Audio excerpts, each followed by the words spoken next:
4 uncommon things that I did to lose weight fast that most people just don't talk about. Number 1 is canola oil and palm oil, but I also want to discuss this while showing you the kind of food that I do eat, okay? So you can enjoy watching the kind of food that I eat, and I will leave the recipe down in the description of how I made this dish. It was inspired by Alfie Cooks. Okay, so canola oil and palm oil. So canola oil and palm oil is often marketed as a healthy cooking oil, but there are several reasons it can be a detriment to weight loss. Okay, so there's just something about these oils that do not do well in my body. And I did not realize it until I just started educating myself, doing more research.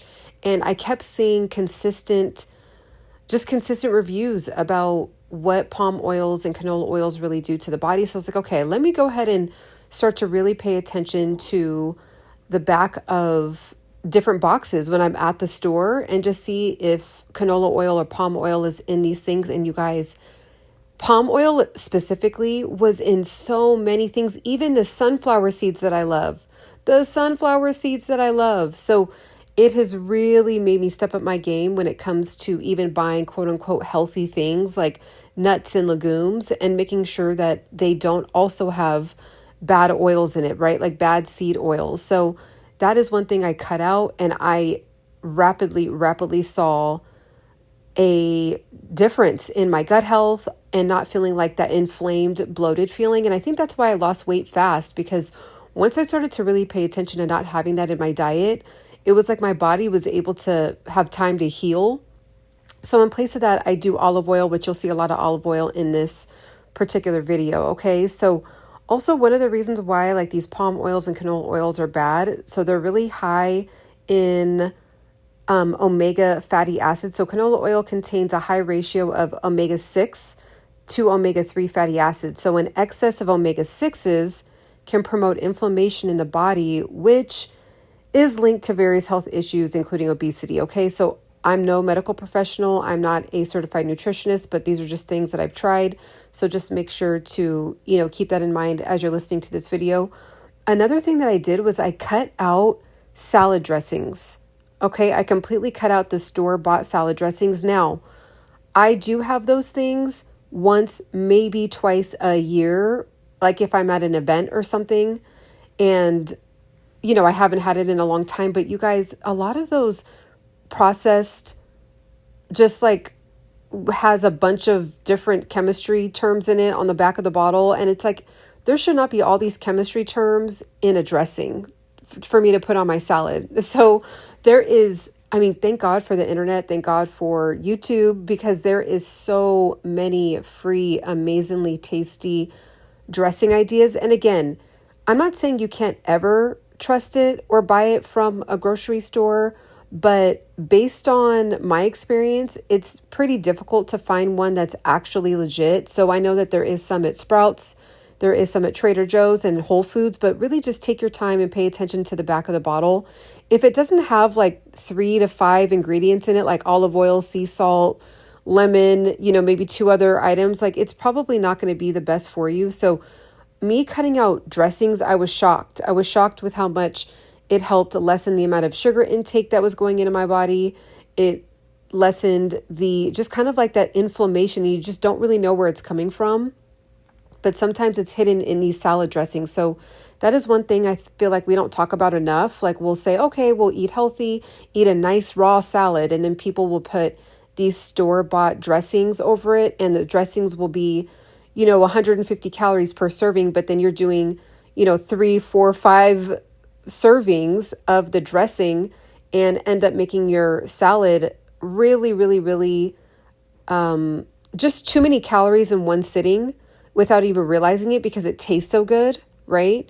So maybe 1 tablespoon, like 1 actual serving of the dressing would be okay, would be fine.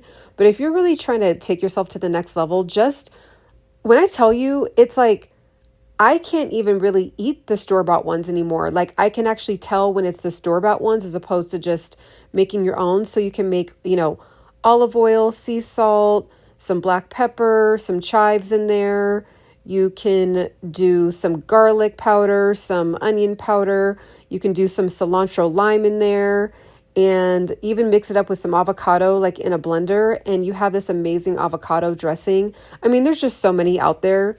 So that is one thing that I feel like is a really good best kept secret to take yourself to the next level when it comes to just losing weight. Okay. Now, the next one is very controversial because it's something that's in everything, which is sugar. Like, I just completely cut out any white sugar. And again, if it comes across my desk, if it comes across my dinner table, it's because it's like December 15th, holiday season, meeting up with family and having a dish that's never, it's only cooked or it's only baked once time a year, something very rare like that. But when I tell you, I stay away from white sugar as much as I can. Now, of course, it might be in something that I just, like, I realized 2 years ago that there's sugar in ketchup. I didn't know that. So there's probably something else that I haven't discovered yet, but it really is in everything. And it doesn't mean that you can't have things that are sweet, right? Like, you can sweeten things with dates. You'd be shocked. You can actually make a kind of like a dupe of a Snickers bar with using dates, cacao, peanut butter, and like some other things. And you can literally end up making your own Snickers bar. And when you start to eat sugar less, you'll start to notice that when you do then eat something that has like just the processed sugar, it really sticks out. And it might kind of taste good for the first few seconds of hitting your tongue. But then there's just something about it, you're like, okay, this is kind of too sweet, kind of tastes extra fake, right? So when you start to really rely on sweetness from, things like dates, fruit, right? Monk fruit, even honey, raw honey, you really start to appreciate, and your palate will kind of change. So I've been on like a 5 or 6 year journey of being a recovering sugaraholic. I mean, I really was struggling. It was kind of how I would reward myself from taking care of my grandmother. She had dementia, and I was her full-time caregiver along with my mother. And it just was difficult. Like, it was a very, very, very challenging journey.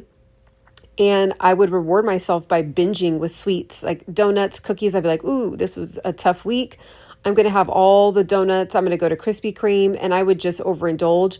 I would feel crazy, then go the opposite way and completely do like a only greens, only vegetables for 2 weeks to kind of like counteract it. And it just became like this really weird, unhealthy cycle. And I was like, okay, something's just off. Like, I can't do a binge on sweets and then go extra hard where I'm like under eating in certain areas. So I talk about that in other videos in a lot of detail, but it's a thing.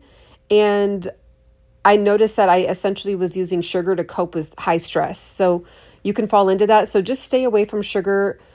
Every single thing, what I want you to do right now is start to write down, okay? Write it down on a piece of paper or in your notes section, and just write down all your favorite all your favorite sweets. And then literally Google every single one of your favorite sweets and say healthier alternative. No processed sugar alternative for this recipe, right? So if you love Snickers, if you love Reese's Pieces, if you love brownies, if you love cookies, if you love donuts, the internet, I mean, the people that are coming up with these recipes, it's literally, to me, it's like art. Like, it is just so amazing to see all the creativity that people have really put into food. And there's a lot of free, beautiful content out there of different sugar alternatives for essentially anything that you want to make. And so this is the final product, by the way, side note of what I usually eat. So this is how I usually like to eat, right? You got the Greek yogurt there. You got the chickpeas mixed with a bunch of like different vegetables, and sauteed up some broccoli, and it came out really, really good. So definitely stay tuned. I want to do more practicing and kind of going out of my comfort zone, because I usually only make the same like 5 different dishes. And so I'm like, I really want to just expand. So just kind of look out for that. But yes, okay. So the next thing that I cut out is I don't drink barely any calories. The only thing that I drink that has calories in it is coconut water. And you have to make sure to turn it around and make sure that it is just 100% organic coconut water. If you are turning the coconut water over and it says coconut water and then 7 other different names that are chemistry terms, that is not an organic coconut water. So really paying attention to your coconut water, make sure there's no sugar added. It should be the natural sweetness of the coconut water. Outside of that, I do not drink any calories. Now, again, there's occasions where I will, be at an event or something like that. But for the most part, I am doing just literally alkaline water, coconut water. I'm doing no caffeine at the moment, but no, decaf.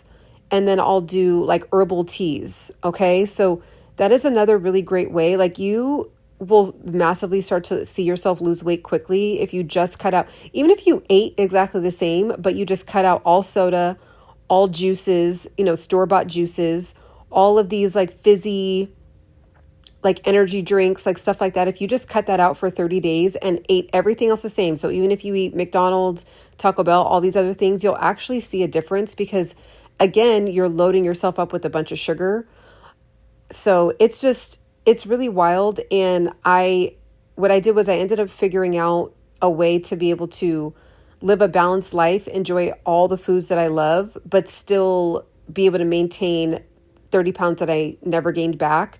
I lost 30 pounds 9 years ago and never gained it back. So I do have that ebook down below. It's titled How to Lose Belly Fat. So definitely check that out. I also have a free downloadable. If you want to do the 2025 reset with us, we do have a community where we are doing a reset where we're cutting out pretty much everything. You can just it's a free downloadable. So you could read the reset and see if it's something that you want to join in on. We have 10 more days left. So that is a huge thing that I did. There's a lot more, but those are 4 main things that I did to cut out a bunch of unnecessary sugar for me to be able to lose weight quickly and keep it off. Okay. So definitely make sure to like, make sure to subscribe, and let me really know what you guys think about this in the comments. What have you done? Because I love learning from you all as well. I've learned so much, and make sure to catch me on the next one. Check out the next